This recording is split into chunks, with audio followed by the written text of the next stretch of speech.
Coming up, something new to make you a better pilot. And something new from Forflight. The feds say, watch out for drone scam artists.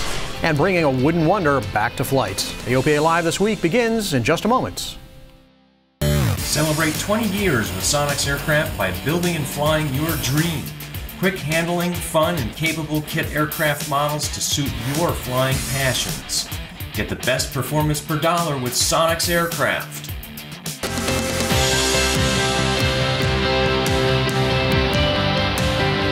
This is AOPA Live This Week with Tom Haynes and Melissa Rudinger. Our tagline is be a better pilot, and we think it will make you a better pilot.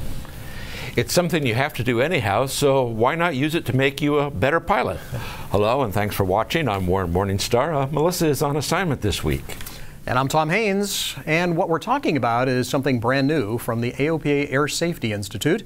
It's called a Focused Flight Review, and it's free.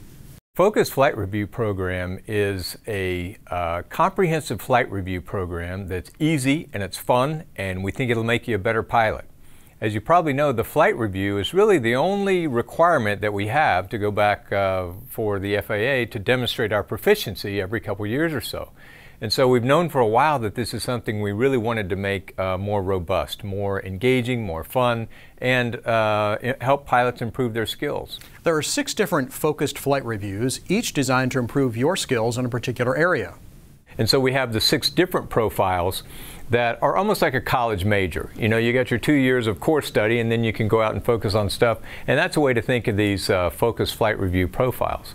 Pick a profile, share it with your CFI. Each flight review profile has study resources for you and your CFI. The checklists are downloadable.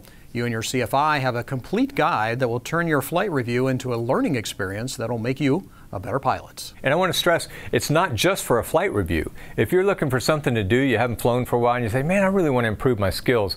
I'm about to go to the backcountry, or I'm about to fly out to Idaho or somewhere like that. You can go and download that profile and either fly it yourself or find a CFI to go along with you, or find a flying partner. They've got in-flight drills that are in these profiles that are just great to do on your own or with a flying partner. ASI has been working on this for several years, but they've had a lot of help. All the organizations you see on the screen contributed to creating and testing these flight review profiles. So I just did my flight review a couple of weeks ago and really could have used something like this because it was kind of plain vanilla. This would have been really helpful. Yeah, I have an IPC due pretty quick, and so I went and looked at the IFR portion and thought, hey, you know, there really are some things in here that I can use to make this, the IPC, something to make me better, even though it's not a full flight review, but still there are a lot of good things there. So kudos to our friends at ASI for bringing this out. I think it's going to be really helpful.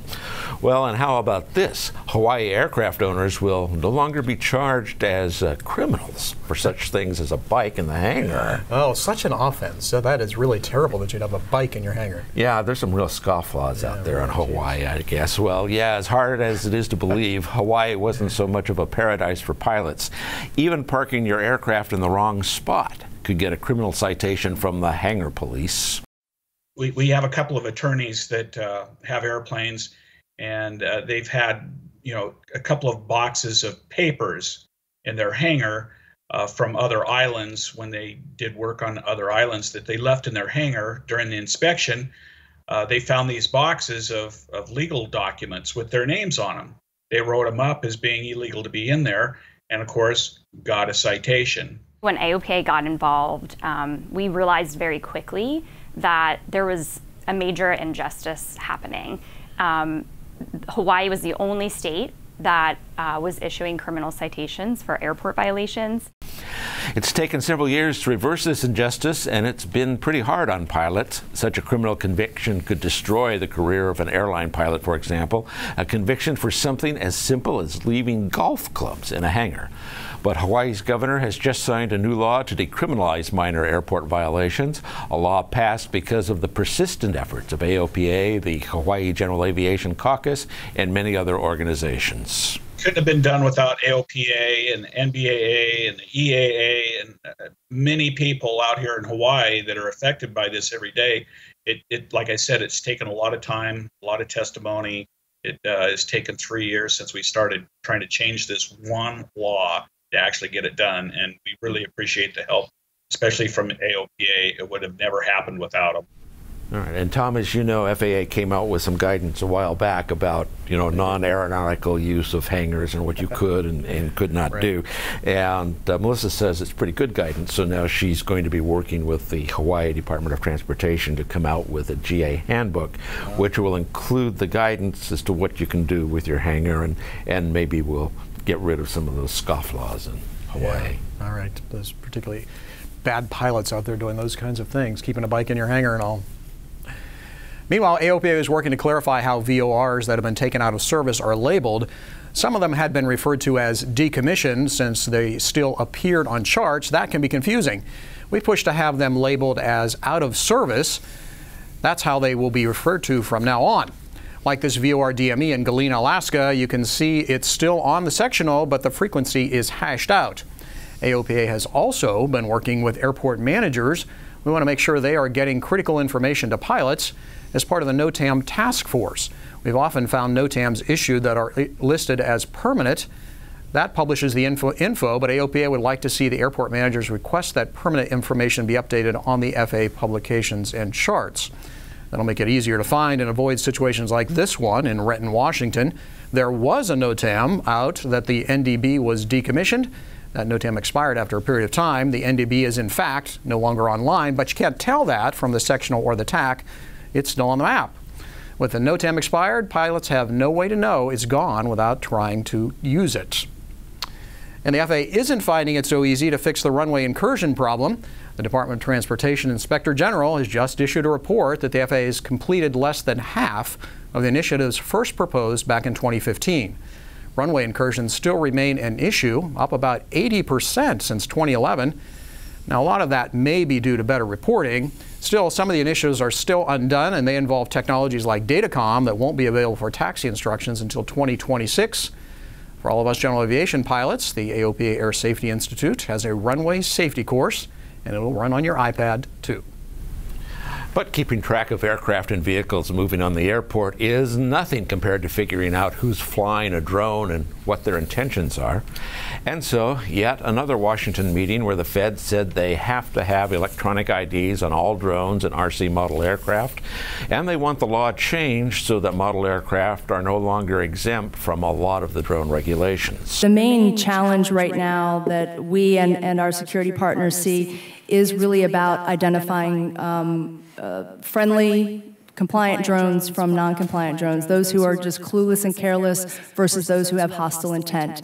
And because we don't have remote identification that's universally applicable, because not all UAS are held to a basic set of safety standards and operational requirements, such as complying with airspace restrictions or authorization and controlled airspace, that is a challenge not only from the safety perspective, but from the security perspective. And of course, you know that all drones have to be registered with the FAA. Really, it's simple, it's cheap, it's only $5. And you can do it on the FAA special website, FAA Drone Zone. Well, now the FAA is warning drone owners about websites that will, quote, help you register your drone. Some of these sites, like this one, look an awful lot like the FAA site. This particular one has a disclaimer at the bottom, but a lot of them do not. But hey, you get a marking label and some kind of flight ID card. Here's another one, only $24.99. Well, remember, you can get all that you need to be legal from the FAA for $5. Well, such a deal from the FAA. Hey, this is going to cost you a lot more than $5, but when it's ready to fly, it'll have been worth every penny. Earlier this year, Warren and I were in New Zealand for the International Council of Aircraft Owner and Pilot Association's World Assembly. And while there, we found this extraordinary restoration project. AvSpecs on Ardmore Airfield outside of Auckland has made quite a name for itself. People come from literally all around the world to have their warbirds restored here. Yeah, well, I started off working on seaplanes as a seaplane mechanic after I'd finished I only did a short time in the Air Force, and then I ended up as an A&P on seaplanes in Rotorua, and I got offered a job up here at Ardmore on the first sort of serious warbird restoration that we did in New Zealand, which is a Hawker Sea Fury, and to be honest, I came for the money. They were paying $8 an hour, and that seemed like a fortune, so yeah, I ended up moving up here to work on that job, and one thing sort of led to the other. Once you get bitten by the kind of historical aeroplane bug and you start working on military airplanes, you realise how cool the stuff is and how exciting it can be. And he started with P-40s, then Spitfires, and then his first Mosquito. He's now on his third. We start with as much as we can start with, so they're all a project of bits. But sadly, the woodwork doesn't survive particularly well. So you end up replacing all of the wood that you have to, which is only 5 pieces, but they can be big pieces, like a wing. Or the fuselage. And wood is what's unique about the Mossy, as the Brits called it. To save time, weight, and strategic war material, Jeffrey de Havilland designed a composite laminate aircraft laid up over a male mold.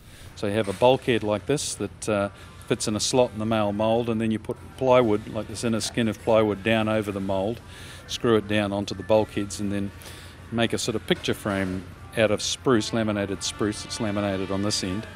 You make a picture frame all over the fuselage, depending on around a door frame or around the hole where the wing might go. And then you fill the void in the middle with balsa wood, and then you lay plywood down over the top, and it's all held down with metal bands and while the glue goes off. And then eventually the two halves get joined together with a simple dovetail joint down the top and bottom. Cover it in fabric, and you have this kind of monocoque laminated composite construction, which has probably got more in common these days with, a Boeing 787 than almost anything that came along in between. And that made Mossy a fast, agile, and strong airplane. So they were a very, versatile airplane, and known by the pilots as a reliable, sort of capable of taking a bit of damage, still get you home. Yep. But before coming home, the Mossy could deliver a heck of a blow. 4 20mm cannons in the belly, and then the back half was for the bombs. And then it had 4 303 Browning machine guns in the nose as well, up on top. Sounds like that would get the job done. Warren and his crew are fine craftsmen who clearly take great pride in their work. But for Warren, the best part of restoring these aircraft is the connection with the veterans who flew them. If you were a Mosquito pilot in World War II, you came out of the war feeling like you had been in one of the premium airplanes that you could fly, and you'd been chosen because you were above average in performance, so you got to be a Mosquito pilot. But there's been no Mosquito for you to kind of take your grandchildren along and show off at the fence and say, well, that's what Granddad used to fly during World War II, whereas Spitfire and all the other aeroplanes, there's been examples. So the veterans that were around when we got the first airplane going were absolutely blown away, and we had the most amazing time hosting them and just listening to their stories and seeing the joy on their face when they saw their beloved Spitfire, Mosquito rather, back in the air again, So it has been extremely rewarding, and there's no doubt about it. That's one of the greatest things about this job, is that you get to meet these guys who've done all that sort of stuff. And a lot of them don't want to say anything, but you get them in amongst the hardware, and they come out of their shell. And well, it was certainly an impressive operation they've got going there. The workmanship was unbelievable. I just have never seen anything like that, particularly with a wooden airplane like that. Forming that wood like that is remarkable. Yeah, and it really is interesting how the Mosquito was so much at the forefront of what essentially is modern-day composite construction. Yeah, but whoever would have thought that there would be balsa wood on a fighter aircraft? It is, but an impressive airplane. It'd be fun to see it flying again. It'll be great. Coming up after the break, something new from Forflight. And the ever-engaging Sean D. Tucker. Ready? Yep, here we go. Feel that thrust, baby. You always knew it was your perfect airplane. Now it can have the perfect panel. Garmin G500 TXI and Garmin G600 TXI. The next generation of flight displays. Welcome back. Forflight has just announced a new ADS-B in receiver, the Sentry. It's the big brother to the Scout with more features and capabilities. Forflight's Tyson Weiss dropped by our studios today to tell us a little bit more about it.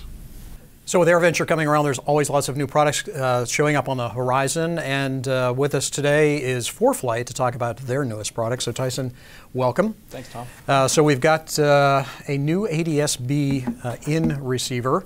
That obviously pairs well with Forflight, your electronic flight bag. Tell us about the product. Yes, so Sentry is a new portable in ADS-B receiver, so it receives the things that pilots are most familiar with ADS-B, weather, traffic, and the like. It's got an attitude AHRS sensor in it, so you can deliver attitude information to synthetic vision. And Sentry adds something new, which is a CO sensor. So that's novel in the portable ADS-B category, and we've extended the battery life to 12 hours, and it's only 110 grams. So it's light, compact, powerful, and at a really great price point, which is $500. Right. And it will be the adventure of a lifetime. One lucky Virginia pilot won the chance to fly in an air race across France starting next week. AOPA's chosen winner is Amy Rose. Amy is a sophomore at George Mason University. She's a private pilot with an instrument rating, currently working on her commercial, and she also speaks French. I really love foreign languages. It's a big hobby of mine in addition to flying. And French is the first language that I taught myself. So when I realized that there existed an opportunity out there to fly and go to France, I realized that it was perfect and I just had to apply. So flying in France, I think it's going to be really good for preparing me for commercial because a lot of it's going to be cross-country flying all around the country. And it's also going to be a lot of precision flying, which is what we're going to need for the commercial procedures. So it's going to be super fantastic. Well, the goal of all of this is to motivate the next generation of pilots, build camaraderie, and promote general aviation. Well, good luck to Amy. Have a lot of fun with that. This week, AOPA is welcoming high school teachers from across the country. They are here to learn about aviation and how to teach the new AOPA high school STEM curriculum to 10th graders next year. Many of these teachers taught the curriculum to 9th graders last year and found it to be very helpful for their students. It's really exciting to implement the new curriculum and see that the students really become awakened to aviation through a lot of hands-on projects, experiential learning, and problem solving. The high school initiative is part of the You Can Fly program, AOPA's effort to grow the pilot population. You Can Fly is funded by generous donations to the AOPA Foundation. Well, one of the schools using the AOPA curriculum is the Bob Hoover Academy in Salinas, California. The school was started by airshow performer Sean D. Tucker. AOPA Associate Web Editor David Tullis recently had a chance to interview Sean in an airplane that's maybe a little bit slower than what he's used to. Test, test. There we go, baby. Pretty cool. Little kitty car. What's the most favorite thing about a Cessna 152, Sean? You know, what's really cool about it, it's not very intimidating. It's still an airplane. Not much horsepower. I like having 400 horsepower at my disposal. That's what my biplane is. Ready? Yep. Here we go. Feel that thrust, baby. Like an old sick angel. Look at the valley. It goes for 50 miles. It's beautiful. It's more than beautiful. I sprayed just about every single one of these fields. I was a crop duster in this valley for 10 years. Is that right? So 1,000 hours a year in helicopters. I saw a lot of sunrises. It allowed me to stay home, raise my kids, live a dream by being a professional aviator. I loved the farmers. It was really salt of the earth stuff. And as you can see, it's getting warmer as we're getting higher up. Yeah. Because we're out of the marine layer now. I see. And tomorrow morning it'll be foggy. Yeah. And it normally clears at about 10 o'clock. That works out good for kids in Bob Hoover Academy because they don't start flying until about 10. Yeah, it's all great. And the kids in the Bob Hoover Academy are just fired up to be here and be identifying themselves. And they know this is something special. They really appreciate it. And we give them hope, man. So we're opening up the world. And what's so cool is they're not in a rut here. In the city, they got these worries, but here, look at us, we're above everything. Yeah, you are. You know, you're looking down. All of a sudden, your worries are a lot less, and it gives you a different perspective on life. And what a great classroom this is for STEM. I mean, here I am, I'm going to go into a stall, here's 60 miles an hour. Yeah. Got to learn about Bernoulli's theorem, you know, so physics and all that kind of stuff when the wing doesn't have lift. Here we go, that's Gary Norwood. Oh, boy! This is STEM, it's finest. This is about physics, it's about math, it's about science, understanding what density altitude is. I mean, it's fabulous. I mean, the only reason I understand density altitude It's because I've been doing this for 40-some years! Okay, has a little wing over. I like it. Nice. And really I'm doing this for a reason is, I don't fly this thing very much. I want to get the feel of it. I want to get the feel of it before I go try to land this girl. Yeah, I want to know, and I call that the feathered edge. Yeah. I want to know, and this is pretty exaggerated, because I just want to get into it. Yeah, I just want to feel the feathered edge when it stalls, okay? There it is. Yeah. And then I want to feel the recovery. I want to feel that feathered edge when it releases. I mean, to me, that's so important. Then you know where you are. So you let the airplane talk to you a little bit. No, man. I never get tired of flying airplanes. Never get tired of touching the controls. I really just like the sense it gives me, that tactile, subtle sense that you get flying an airplane. Okay, we're at 1,000 feet. We got a little crosswind component. Yeah, that doesn't scare you? Well, it might not be pretty. It might not be pretty, but we're going to land this airplane. Maybe not the first time. We're set. It's been a great. One thing you don't do is have any ego in an airplane. One thing I don't do is believe my press clippers. Crab, crab, crab. Crab, crab, crab. We're 10 off the deck. I'm going to just fly it all the way down. Now I'll put in a little right wing down, a little left rudder. A little bit. Oh, man. Beautiful. Bada boom. Beautiful. Bada bing. Sweet move. So how did this airplane fly? That's awesome. Yeah, that's a flying machine. Well, we found out a few more things about AirShow pilot and Bob Hoover Academy founder Sean D. Tucker. This is David Toulis for AOPA Live. Oh, Sean, what a character. Oh, man. Sean is always up. He is. I would like to get whatever it is that he puts in that green gunk that he drinks. Yeah, it certainly serves him well, that's for sure. And that will do it for us this week. Melissa will be back next Thursday. And we'd like to hear from you. Our email address is aopalive@aopa.org. Tell us what you like and what you don't like. Don't worry, Warren can take it. And we hope to see you back here next Thursday for the next edition of AOPA Live This Week.